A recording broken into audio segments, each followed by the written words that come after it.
Awareness Month. March 15th, Saturday, is International Long COVID Awareness Day.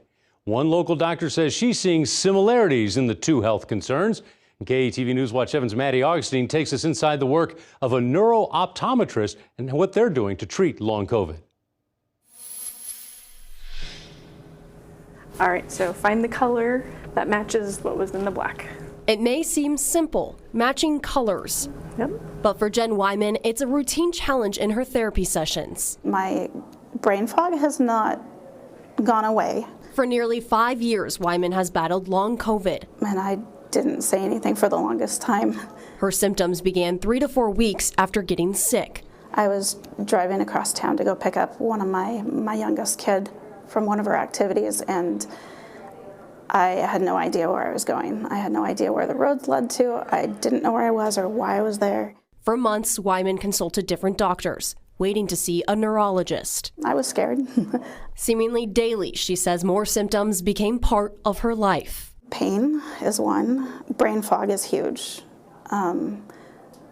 Executive functioning things like organization, planning. Even hair loss, kidney problems, and migraines began taking over. It was hard because I looked fine, and so to everybody else, nobody could see what was wrong. Until finally, one doctor mentioned long COVID. It was like, that can't be me. That's something on the news. Eventually meeting with Dr. Samantha Bull, the neuro-optometric rehabilitation optometrist at Madonna. Don't move your head. Typically, Bull says she works with patients dealing with traumatic brain injuries, like concussions or strokes. Turn a little bit, yep. But over the past few years, long COVID patients have been frequent. I definitely was seeing patients pretty much weekly. It wasn't until meeting with Dr. Bull that Wyman realized one of her main symptoms was vision problems. There was a sheet that I was supposed to tell her which one was like 3D, which circle was 3D, and I was like, none of them.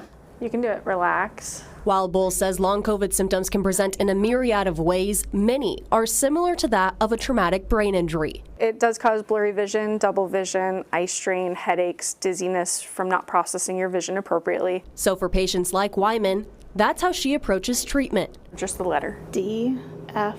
Focusing on eye movements, there you go, reaction time, multitasking, spell the word dog, and split-second decision-making. Go ahead and spell the word earth. Everything Bull says the average person uses daily. A lot has improved, actually. I mean, I've made a lot of progress.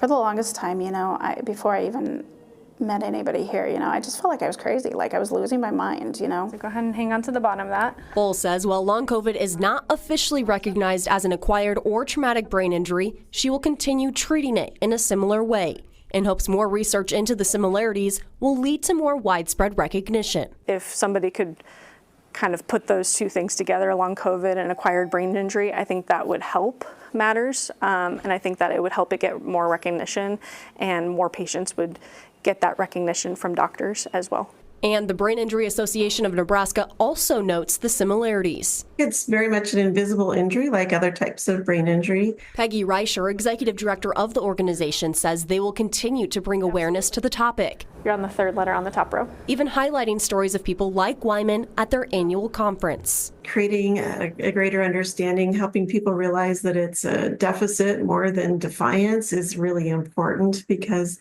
that really changes the lens in which we work with individuals or support individuals. While no true cure or official treatment path exists for long COVID patients, Wyman says she's thankful for the work already being done. I'm feeling thankful that I finally had people that listened. Maddie Augustine, KETV News Watch 7.